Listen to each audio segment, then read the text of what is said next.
राधे राधे भक्तों। इस वीडियो में हम आपको सुनाएंगे शुक्रवार की व्रत कथा। अगर आप शुक्रवार का व्रत करते हैं तो शुक्रवार की व्रत कथा अवश्य सुननी या पढ़नी चाहिए। ऐसा करने से माता की पूजा अर्चना संपूर्ण होती है।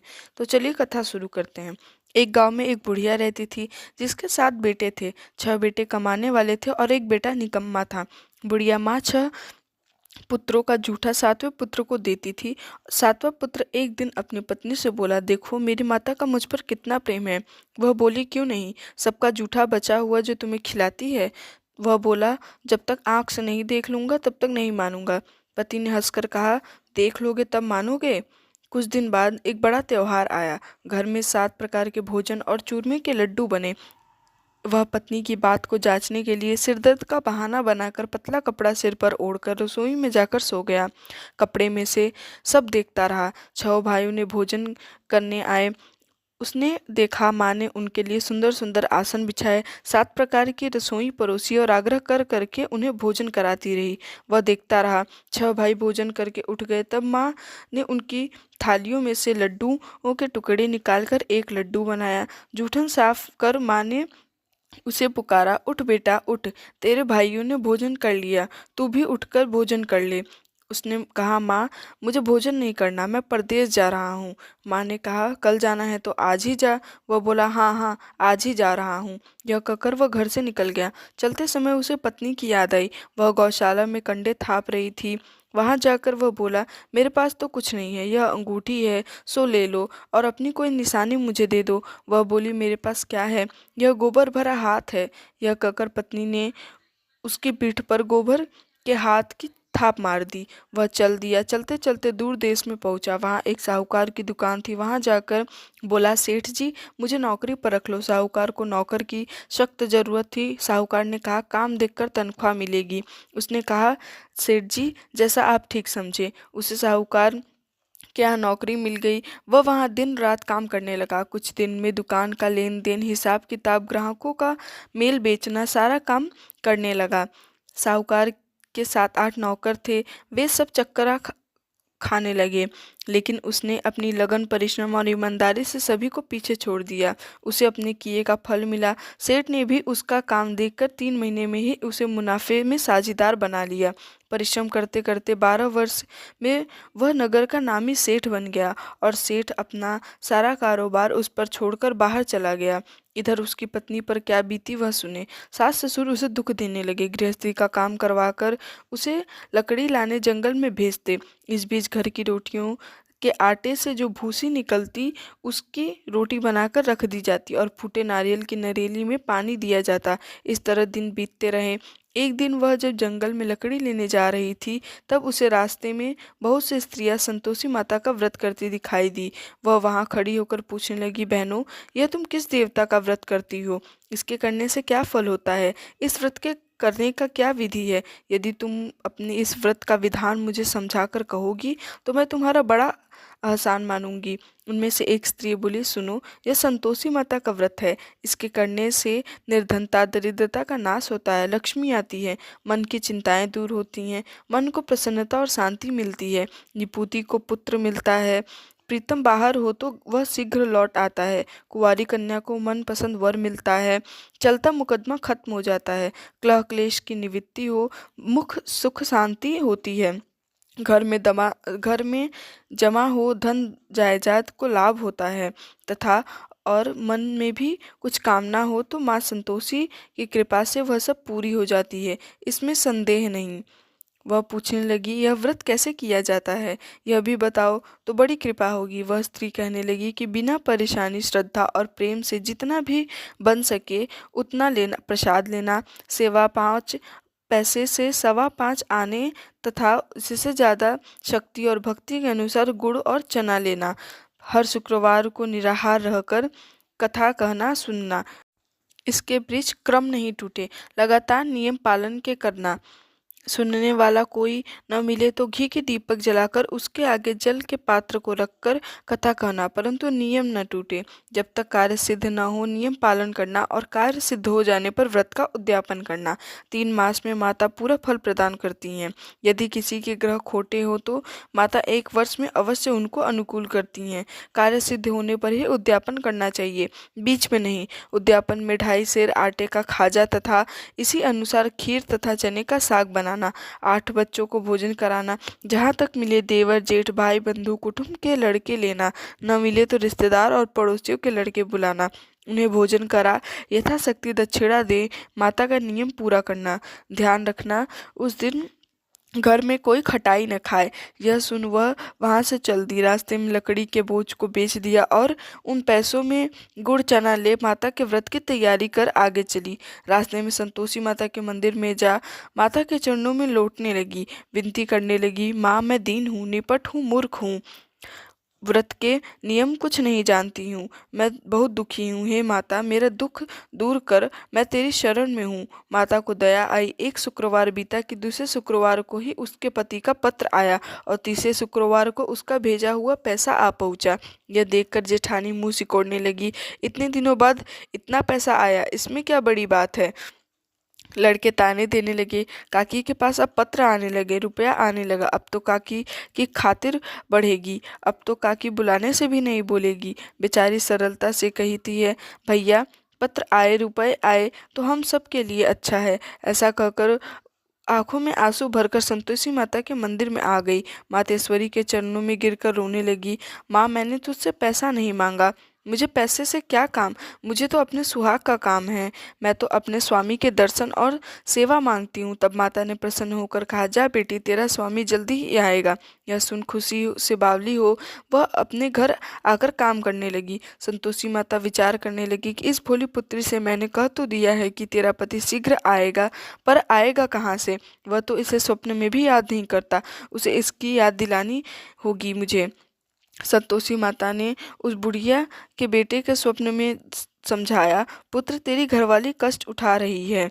यह बोला, और हाँ माता यह तो मुझे भी मालूम है, परंतु क्या करूँ, वहाँ कैसे जाऊँ, परदेश की बात है, लेन देन का सारा हिसाब किताब है, कोई जाने का रास्ता नजर नहीं आता, आप ही कोई राह दिखाएं कि वहाँ कैसे जाऊँ। माँ कहने लगी, सवेरे नहा धोकर संतोषी माता का नाम ले, घी का दीपक जला, दंडवत कर और दुकान पर जा बैठना। देखते देखते तेरा लेन देन चुक हो जाएगा, जमा माल बिक जाएगा, सांझ होते होते धन का ढेर लग जाएगा। वह अगले दिन सुबह जल्दी उठा। उसने अपने मित्र बंधु परिचितियों से स्वप्ने में माता द्वारा कही गई बातें कह सुनाई।